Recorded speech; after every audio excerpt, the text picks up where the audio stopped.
Տիկին նախարար, դուք քիչ առաջ նշեցիք 19,000-ից ավել Արցախից բռնի տեղահանված մեր հայրենակիցների Հայաստանի Հանրապետության քաղաքացիության ստանալու փաստը։ Ես ուզում եմ հարցս հետևյալ կերպ ձևակերպել. ինչքան մեր հայրենակիցներ կանք, որոնք որ դիմել են քաղաքացիություն ստանալու եւ մինչեւ այս պահը չեն ստացել քաղաքացիություն եւ այդ գործընթացի վերջո ձեր պատկերացմամբ այն մեր քաղաքացիների, նաև ես եմ շատ դիմումներ ստանում, որ ամիսներ շարունակ սպասում են իրենց ստանալու օրվան։ Դուք ունեք տվյալներ, թե ինչքան մեր հայրենակիցները սպասում են դրան եւ արդյոք մինչեւ ինչ ժամանակահատվածի մասին է խոսք, այսինքն մինչեւ ընտրական process-ների մեկնարկը այդ մարդիկ հնարավորություն կունենան ստանալու անձնագրեր եւ մասնակցել համապետական ընտրություններին։ Այդ առաջին հարցը, երկրորդ հարցս վերաբերվում է Սուրբ Աննա եկեղեցում տեղի ունեցած հայտնի իրադարձությանը։ Ես ուզում եմ ձեզնից տեղեկանալ, արդյոք այդ հրամանը դուք եք տվել,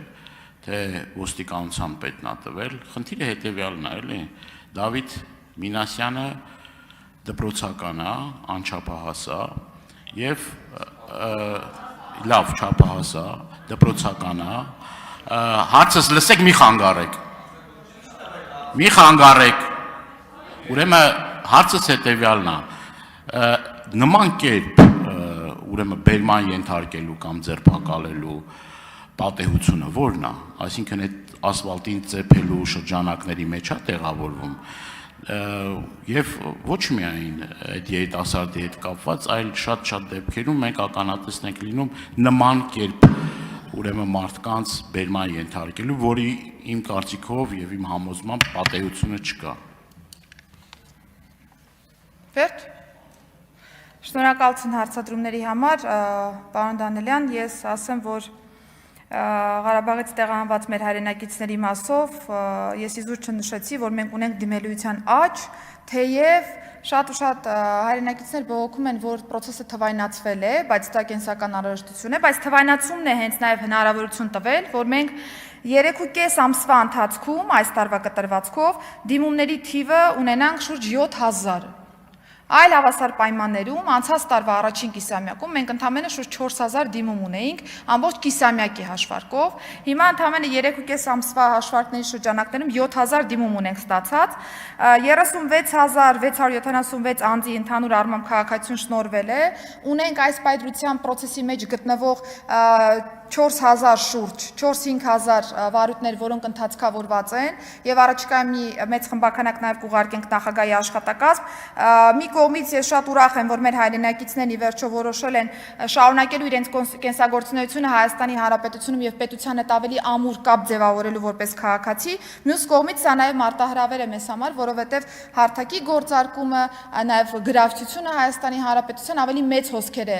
ապահովել այս առումով, բայց մենք միայն տարվա վերջին ենք անցած տարվա կտրվածքով ունեցել մեր խոստման մի փոքր ժամանակային շեղումներ, որովհետև նախկինում նշել էի, որ 1.5-2 ամսվա կտրվածքով հանգուցալուծում ենք, հիմա մի փոքր երկար է տևում, բայց արդեն փորձագիտական նոր անձնակազմ ունենք նաև ներգրաված, որպեսզի այս գործերը եւս արագ ուղարկենք նախագահի աշխատակազմին։ Այնպես որ անհոգ եղեք, ես որևէ process չեմ կապում ընտրական գործընթացների հետ, որևէ ձևով հարցին չեմ անդրադառնում որպես ընտրություն հասցնելու չհասցնելու թեմա։ Մենք ունենք հանձնառություն այն հայրենակիցների մասով, ովքեր որ ուզում են ստանալ Հայաստանի Հանրապետության քաղաքացիություն եւ ըստ այդմ process-ը կազմակերպել, մինչ այս պահը ունեցել ենք 0 մերժման դեպք։ Իսկ ինչ վերաբերում է երկրորդ հատվածին, իրականում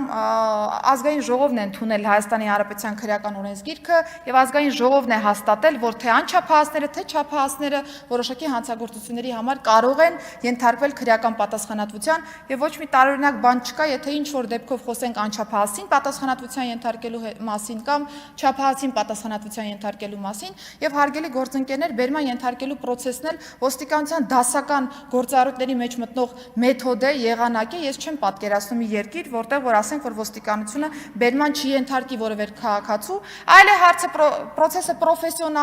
պրոֆեսիոնալ չէ, որոշակի շտկումների կարիք կա թե չկա, բայց կա գործառույթներ, որոնք որ ոստիկանությունը անկախ որևէ ցուցումից պարտավոր է իրականացնել, եւ սա հենց այդ դեպքն է, երբ որ կա հանցագործության առերևույթ դրվագ եւ անձը անմիջականորեն ծագած կասկածանքի հիման վրա վերման է ենթարկվել, ձերբակալվել է եւ ներկայացվել քննչական մարմին։ Համեցեք արձագանք։ Տիկին Սարգսյան, հարցս հենց այդ բովանդակության մեջ է։ Ես քավլիցի որևէ իրավապահ համակարգի աշխատանքի մեջ մտնելու ցանկությունը չունեմ, բայց խնդիրը այլ է։ Որոշ ոստիկանների, ոչ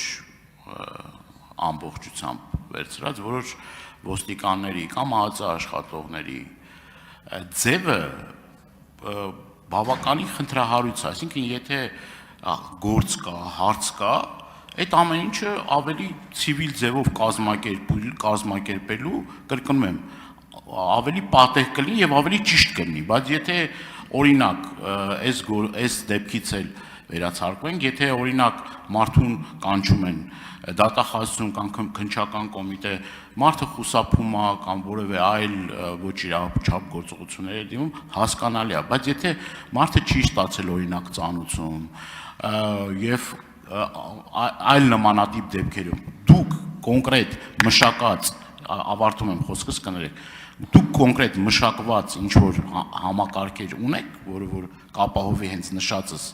երևույթների չլինելը։